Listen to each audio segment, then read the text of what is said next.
The परीक्षा academy में आप सभी का स्वागत है। आज का विषय है अंतर्राज्यीय नदी जल विवाद। अंतर्राज्यीय नदी जल विवाद। भारत में अनेक नदियां एक से अधिक राज्यों से होकर बहती हैं। जब किसी साझा नदी के जल के उपयोग, बंटवारे, बांध निर्माण, जलाशय संचालन या जल अंतरण को लेकर राज्यों के हितों में टकराव उत्पन्न होता है, तो इसे अंतर्राज्यीय नदी जल विवाद कहा जाता है।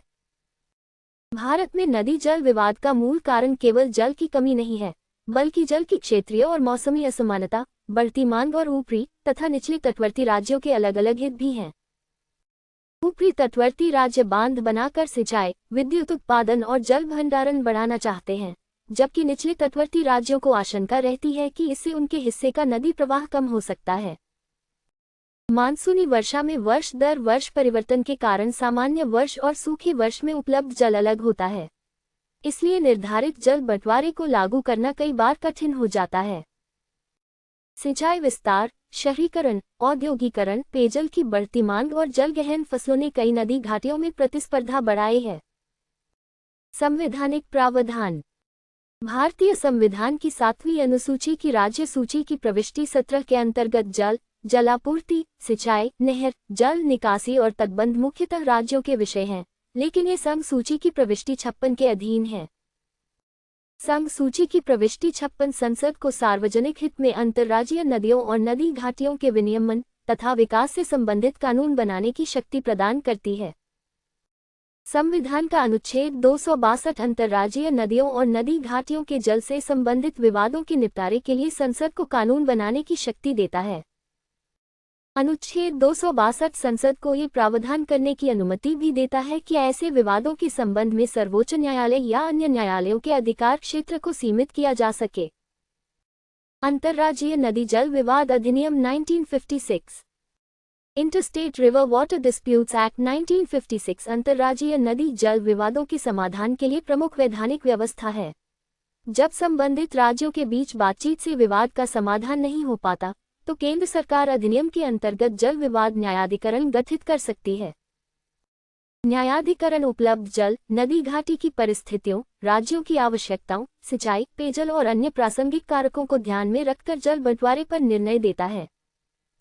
रिवर बोर्ड्स एक्ट 1956 अंतर्राज्यीय नदी घाटियों के समन्वित विकास के लिए नदी बोर्डों की स्थापना की व्यवस्था करता है, हालांकि व्यवहार में इसका प्रभाव सीमित रहा है।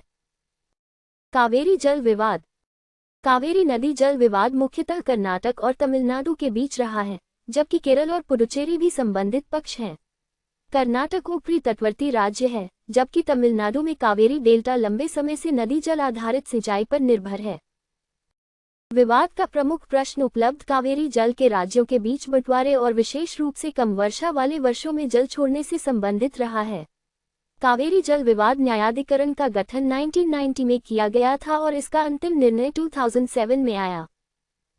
2018 में सर्वोच्च न्यायालय ने जल आवंटन में कुछ संशोधन किया और कर्नाटक का हिस्सा बढ़ाया, जबकि तमिलनाडु के हिस्से में कुछ कमी की गई। कावेरी जल प्रबंधन प्राधिकरण और कावेरी जल विनियमन समिति जल बंटवारे और निर्णय के क्रियान्वयन से संबंधित महत्वपूर्ण संस्थागत व्यवस्थाएं हैं। कृष्णा जल विवाद। कृष्णा नदी महाराष्ट्र, कर्नाटक, तेलंगाना और आंध्र प्रदेश से संबंधित महत्वपूर्ण अंतर्राज्यीय नदी है। कृष्णा जल विवाद मुख्यतः सिंचाई परियोजनाओं, बांधों और उपलब्ध जल के राज्यों के बीच बंटवारे से संबंधित है। प्रथम कृष्णा जल विवाद न्यायाधिकरण को बचावट न्यायाधिकरण भी कहा जाता है। दूसरा कृष्णा जल विवाद न्यायाधिकरण आगे के जल बंटवारे और राज्यों के दावों पर विचार करने के लिए गठित किया गया। आंध्र प्रदेश के विभाजन और 2014 में तेलंगाना के गठन के बाद कृष्णा जल के बंटवारे तथा श्रीशैम और नागार्जुन सागर जैसी परियोजनाओं के संचालन से संबंधित नए प्रश्न महत्वपूर्ण हो गए। गोदावरी जल विवाद। गोदावरी बेसिन महाराष्ट्र, तेलंगाना, आंध्र प्रदेश, छत्तीसगढ़ और ओडिशा सहित अनेक राज्यों से संबंधित है। गोदावरी जल विवाद न्यायाधिकरण ने राज्यों के बीच हुए अनेक द्विपक्षीय और बहुपक्षीय समझौतों को ध्यान में रखते हुए जल उपयोग संबंधी व्यवस्था विकसित की। गोदावरी विवाद का एक महत्वपूर्ण पहलू यह है कि कई मुद्दों को न्यायाधिकरण के साथ राज्यों के आपसी समझौतों द्वारा भी हल किया गया। नर्मदा जल विवाद। नर्मदा नदी मध्य प्रदेश, महाराष्ट्र और गुजरात से संबंधित है, जबकि राजस्थान को भी नर्मदा परियोजनाओं से जल लाभ प्राप्त होता है। नर्मदा जल विवाद मुख्यतः नर्मदा जल के बंटवारे, बांधों और सरदार सरोवर परियोजना से संबंधित था। नर्मदा जल विवाद न्यायाधिकरण ने जल आवंटन के साथ सरदार सरोवर बांध की ऊंचाई, विद्युत लाभ और अन्य परियोजना संबंधी विषयों पर व्यवस्था दी। रावी ब्यास जल विवाद। रावी और ब्यास के जल के बंटवारे को लेकर पंजाब, हरियाणा और राजस्थान के हित जुड़े हुए हैं। पंजाब और हरियाणा के बीच सतलुज यमुना लिंक नहर अर्थात सिल कनाल इस विवाद का अत्यंत महत्वपूर्ण पहलू है। सिल नहर की परिकल्पना हरियाणा को उसके आवंटित रावी ब्यास जल का हिस्सा पहुंचाने के लिए की गई थी। यह विवाद नदी जल बंटवारे के साथ संघीय राजनीति और राज्य पुनर्गठन से भी गहराई से जुड़ा हुआ है। महादई या मांडवी जल विवाद। महादई नदी कर्नाटक से निकलकर गोवा की ओर बहती है, जहां इसे मांडवी कहा जाता है। महाराष्ट्र भी इसके बेसिन का भाग है। विवाद मुख्यतः कर्नाटक द्वारा महादई बेसिन के जल को मालप्रभा नदी प्रणाली की ओर मोड़ने की योजना से संबंधित है। कलसा बंडूरी परियोजना इस विवाद का प्रमुख हिस्सा है। गोवा की चिंता नदी के प्राकृतिक प्रवाह और उसके पारिस्थितिक प्रभावों से जुड़ी रही है, जबकि कर्नाटक जलापूर्ति की आवश्यकता पर बल देता है। महादई जल विवाद न्यायाधिकरण ने राज्यों के बीच जल आवंटन से संबंधित निर्णय दिया। महानदी जल विवाद। महानदी जल विवाद मुख्यतः छत्तीसगढ़ और ओडिशा के बीच है। छत्तीसगढ़ ऊपरी बेसिन में विभिन्न बांध और बैराज विकसित करता रहा है, जबकि निचले तटवर्ती ओडिशा ने महानदी के प्रवाह पर इनके संभावित प्रभाव को लेकर चिंता व्यक्त की है। हीराकुंड जलाशय और ओडिशा के कृषि तथा पारिस्थितिक हितों के कारण शुष्क मौसम का प्रवाह विशेष रूप से महत्वपूर्ण है। इस विवाद के समाधान के लिए महानदी जल विवाद न्यायाधिकरण का गठन किया गया। वंशधारा जल विवाद। वंशधारा नदी ओडिशा और आंध्र प्रदेश से संबंधित है। विवाद मुख्यतः आंध्र प्रदेश की जल परियोजनाओं और ओडिशा के निचले तथा सीमावर्ती क्षेत्रों के जल हितों से संबंधित रहा है।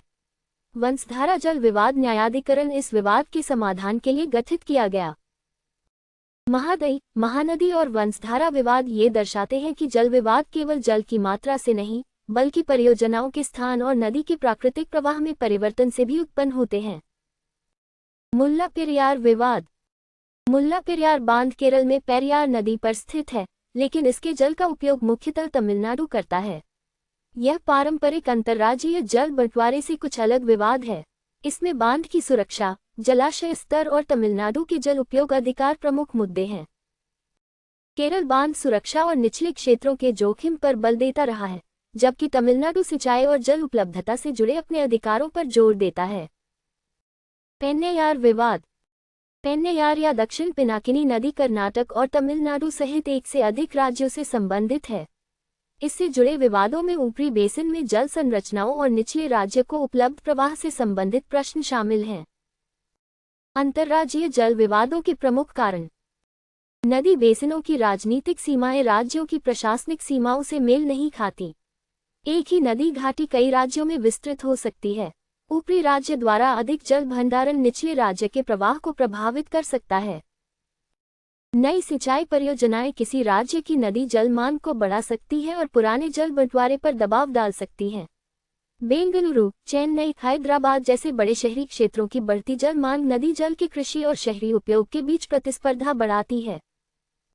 सूखे वर्षों में उपलब्ध जल घटने पर विवाद अधिक तीव्र हो जाते हैं, क्योंकि सामान्य वर्ष के आवंटन को लागू करना कठिन हो जाता है। नदी के प्रवाह संबंधी आंकड़ों, जल उपलब्धता के आकलन और भविष्य की मांग को लेकर राज्यों में मतभेद हो सकते हैं। जलवायु परिवर्तन वर्षा की अनिश्चितता और चरम घटनाओं को प्रभावित करके पुराने जल बंटवारा अनुमानों की विश्वसनीयता को चुनौती दे सकता है। पारिस्थितिक आयाम। नदी के संपूर्ण जल को केवल राज्यों के बीच बांटने योग्य संसाधन नहीं माना जा सकता। नदी के प्राकृतिक अस्तित्व के लिए भी न्यूनतम पर्यावरणीय प्रवाह आवश्यक है। अत्यधिक जल निकासी से आर्द्र भूमि, नदी जैव विविधता, मत्स्य संसाधन और डेल्टा प्रभावित हो सकते हैं। निचले नदी क्षेत्रों में पर्याप्त मीठे जल का प्रवाह न होने से समुद्री जल का अंतःप्रवेश और डेल्टा की पारिस्थितिक समस्याएं बढ़ सकती हैं। जल विवादों के समाधान की दिशा। नदी को प्रशासनिक सीमाओं के बजाय संपूर्ण रिवर बेसिन के रूप में प्रबंधित करना अधिक प्रभावी दृष्टिकोण है। जल बंटवारे में केवल ऐतिहासिक उपयोग के बजाय वर्तमान आवश्यकता, पेयजल, सिंचाई, पारिस्थितिक प्रवाह और भविष्य की जल उपलब्धता को संतुलित करना आवश्यक है। नदी प्रवाह और जलाशय संबंधी विश्वसनीय तथा साझा आंकड़े राज्यों के बीच विश्वास निर्माण के लिए आवश्यक हैं। रियल टाइम डेटा शेयरिंग से वर्षा, जलाशय स्तर और नदी प्रवाह के आधार पर सूखे तथा बाढ़ के समय अधिक समन्वित निर्णय लिए जा सकते हैं। जल उपयोग दक्षता बढ़ाने से विवाद की तीव्रता कम की जा सकती है। विशेष रूप से जल संकट वाले बेसिनों में कम जल वाली सिंचाई तकनीक और उपयुक्त फसल प्रतिरूप महत्वपूर्ण है। अंतर्राज्यीय नदी जल विवाद मूलतः संघवाद, भूगोल और जल संसाधन प्रबंधन के अंतर्संबंध को दर्शाते हैं।